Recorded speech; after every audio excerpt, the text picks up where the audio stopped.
So with that in mind, I'm going to now introduce the next speaker, who's Dr. Rosen Adams. Roisin is the Deputy Head of the National Centre for Pharmacoeconomics in Dublin.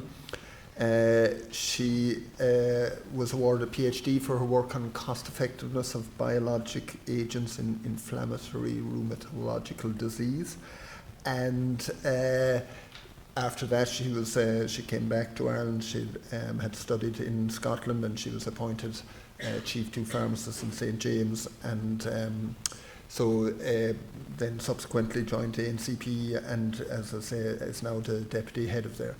So she leads the review group for pharmaceutical technologies at the NCP. Her areas of interest are methods for preference elicitation, which is something that a group here is working on as well. And also she's very interested in methodology of indirect comparisons for evidence synthesis. So I'm really happy to introduce Roisin. Thank you.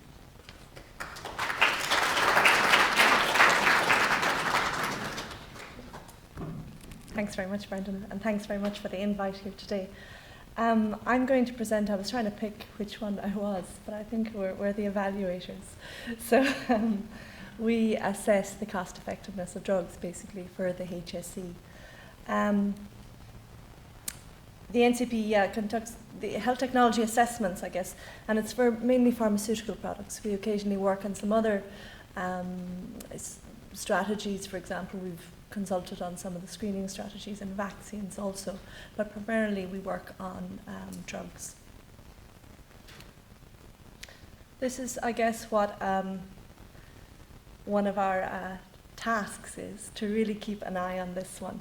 So basically this is the community drugs expenditure. And as you can see, there's a nice steady ladder upwards up until about 2009 when we peaked. After that, we started to tail off a little bit, and there were a number of policy changes introduced around reference pricing, generic substitution. Different legislation was introduced around this time. We're starting to climb a little bit, but in fact the climb has not been as steep as it previously was. And that's the combination of all of those policy changes, and also probably more rigorous use of health technology assessment and efficient use of the results. Some of you will be familiar with us, probably more so than you would like to be sometimes. So we have a process by which we assess all drugs, and this is clearly outlined on our website. And what happens is when a drug company would like a price for a drug or want to launch their drug in Ireland, they submit a price to the payer, who is the HSE. That then activates a process by which we quickly have a look and see, well, does this work as well as what we have? Is it a sensible price? There's a yes and no. Yes, go ahead and pay for it. No, we'd like to see more evidence.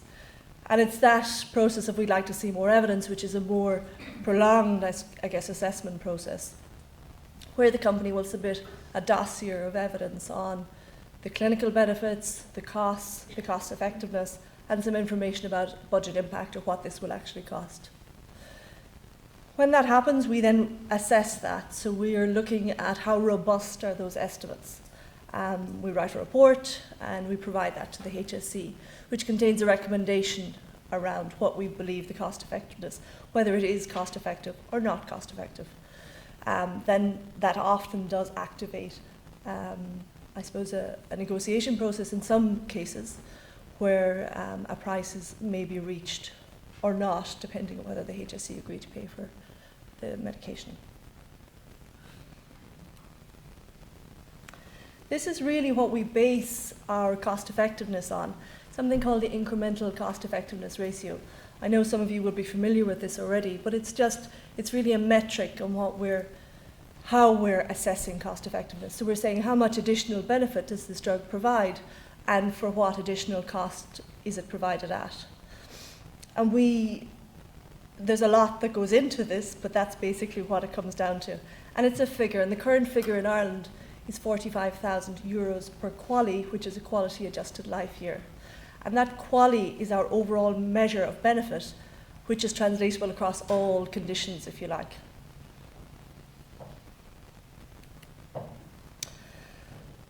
Now, how do we make the decision, or how is a decision actually come to? And we use this framework, which is a cost-effectiveness plane.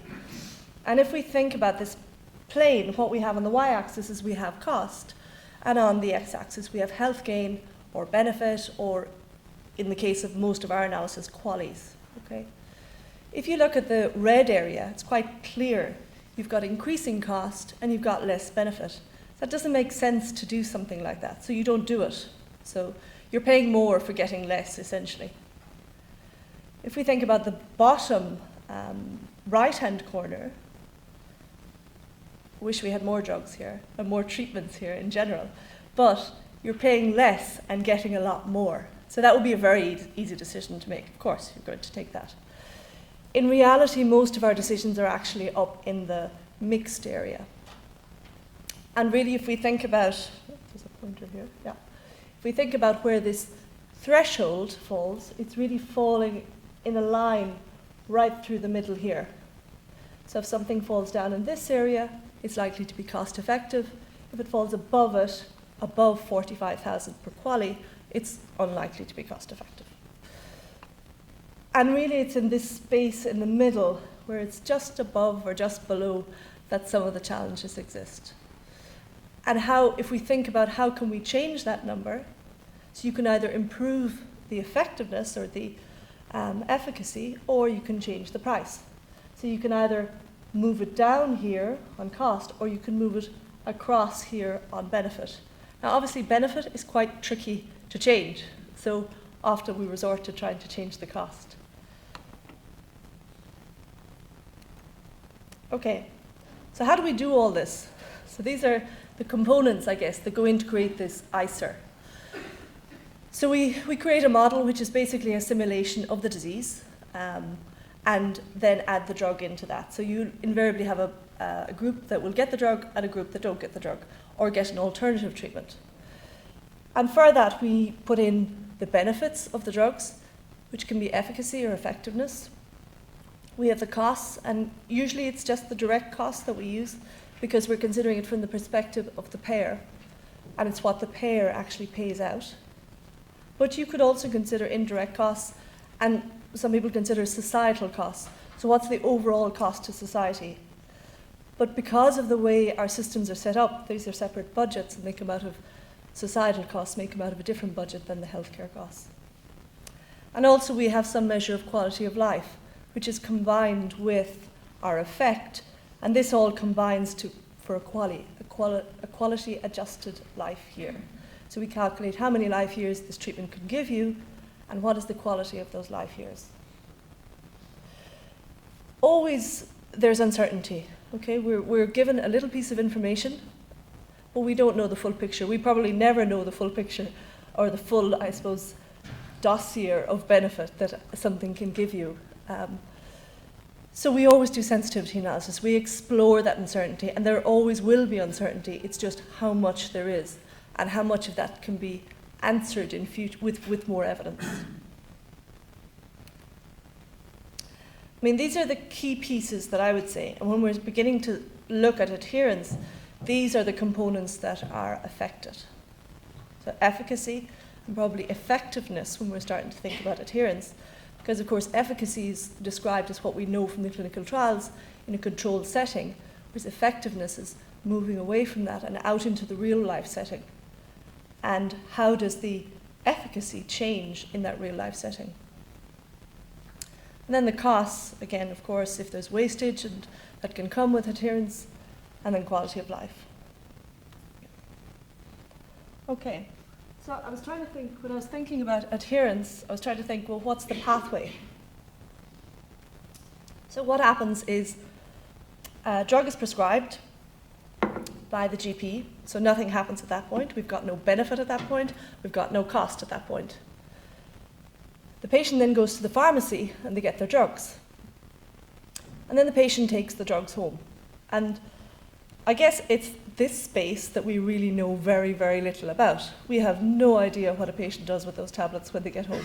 We have a fair idea, but there is a proportion that we will never know, actually. Even if they tell us something, we still won't know. And that's the whole issue that we're facing. When I was thinking about this term adherence, I started to look at, well, what are we measuring here? What is actual adherence? And ISPOR, which is the International Society for Pharmacoeconomics Outcomes Research, it's quite a mouthful, but ISPOR have launched a working group on this. And they started to look at some of this, and they did some systematic reviews, and they defined actually what are the terms. They felt really this compliance and adherence are very, very similar.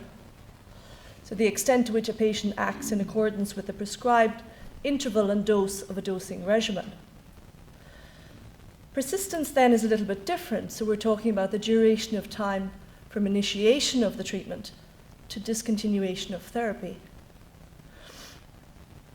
And I highlight these because I think it's really important when we're looking at some of these factors of what are we actually measuring here. And going back to this picture, this is the problem that we encounter. Okay, so we've said that the patient leaves the GP, they go to the pharmacy. It's at that point that the payer pays for the drug. We haven't got any outcome yet because the patient has taken the drug away, they haven't taken it yet, but we've paid for it. The outcome comes later. And that's one of the key issues, I suppose, that we face as a challenge when we're actually looking at this in cost effectiveness analysis, that there is this upfront payment, but we still haven't just got the outcome yet.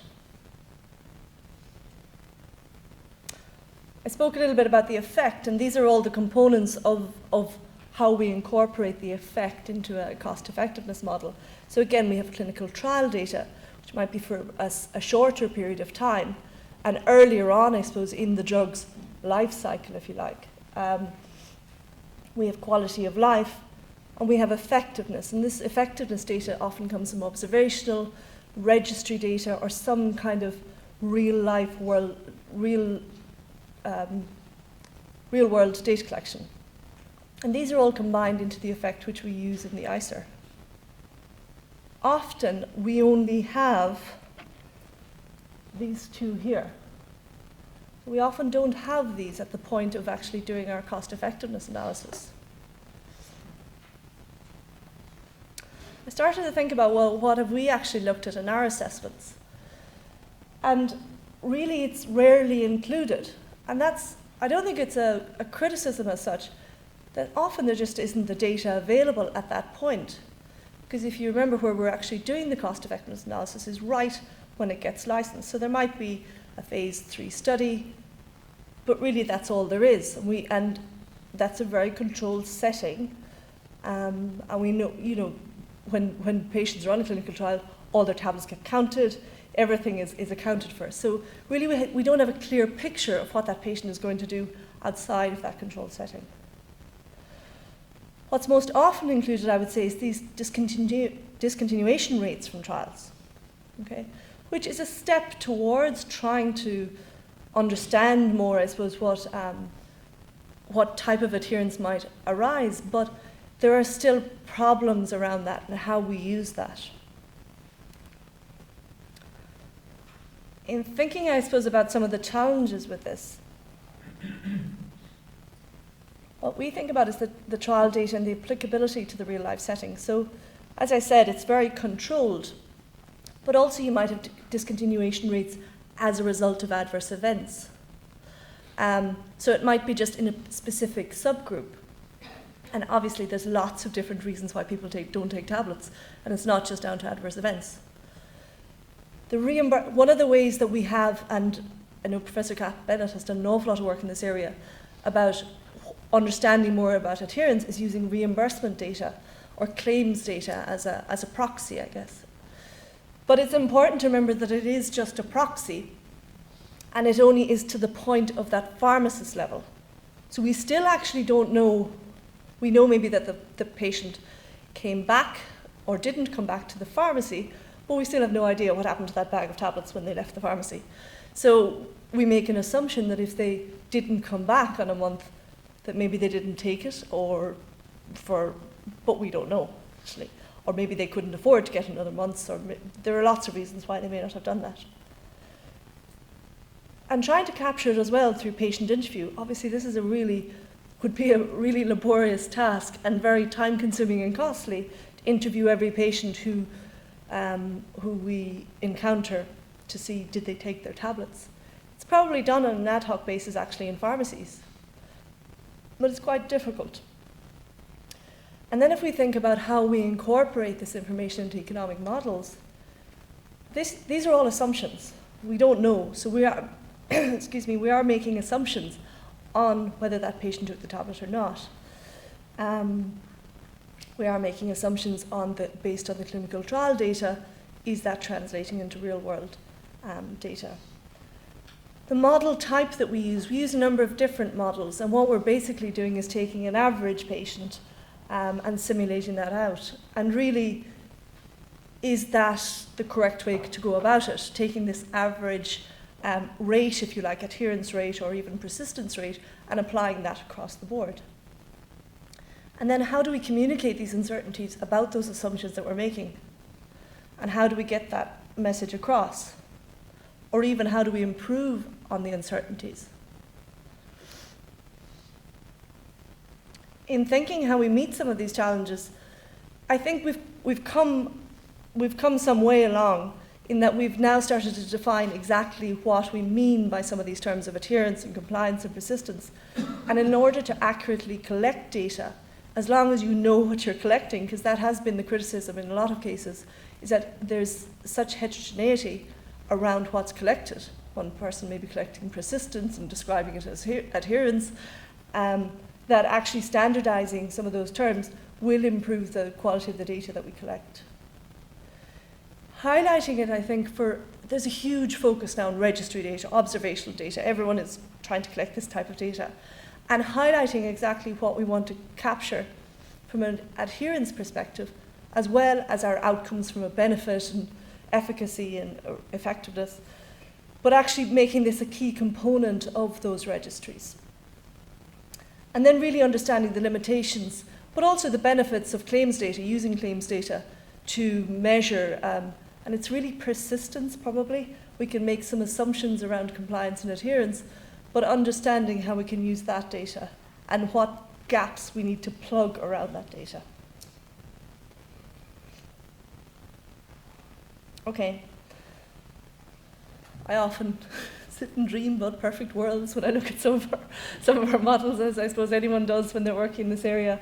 But what we'd really like is we'd like an individual patient level simulation model. So we want to put every patient in there with their individual characteristics, and even all those characteristics that may, if we understood them, cause them not to adhere to their medication, and put all of this into a model alongside their actual usage, so the cost that's incurred, and also the outcomes that are achieved. And then I get up off the chair. That we just don't have this data. Okay, so we're starting to move some way along in that I know that there's some models are being explored, like discrete event simulation models, where you actually do have that level of data to input into a study. And for those studies, you're actually taking the key parameters for every single patient's individual variables for every single patient and putting it all into a model. But these are really complex models, and they're not that easy to I suppose, produce and populate. So there's a lot of work involved in those type of models. The challenge with some of the approaches that have been, I suppose, submitted in dossiers, and again, it's around trying to manage adherence with the data that you have, but what we sometimes get is discontinuation rates which were not all-cause discontinuation rates. So they might be just due to, as I said, adverse events or one particular type. But the problem there is you're not using an intention to treat, so you're actually taking out a subgroup and you're using that across a whole cohort that you've modelled in the pharmacoeconomic model. So there are some challenges with using that. The other key piece, and this is a difficult one, I know, because I've had discussions with some people who've submitted, and around applying this discontinuation rate, but in fact the payer has already paid for the drug. So and that is really to do with the system of how we actually give out drugs. The payer has paid for the drug, and even if that patient doesn't take it, it actually still has to be accounted for within the model.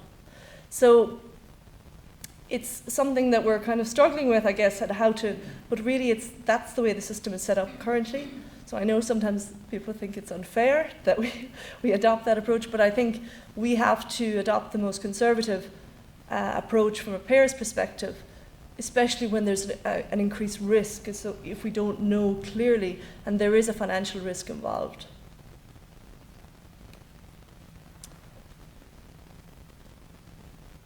I mentioned Professor Kath Bennett, and she's done a huge amount of work in this area. And she's started this work quite a way back, and it's primarily based on reimbursement data as a proxy. And she talks more so around persistence.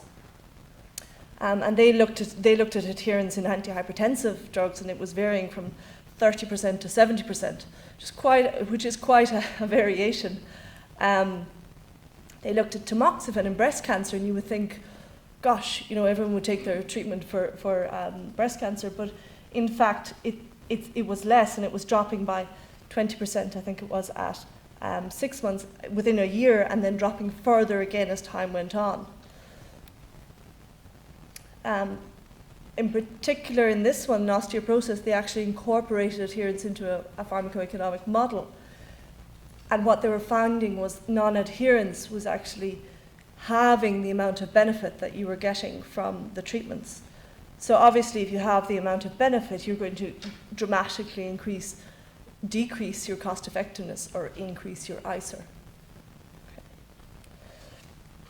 And then again, looking at anti-dementia medications, again, it was dropping by 30% at 6 months, and even down to further 43%, 44% at 1 year. And these are, this is a concern from a patient perspective, because you're obviously not getting the benefits, but we're paying for all of this. But the patients aren't actually getting the benefits that we believe that they should be. To summarize, I guess, what we're doing at the point that we assess is that we're looking at cost effectiveness, and it's usually based on clinical trials.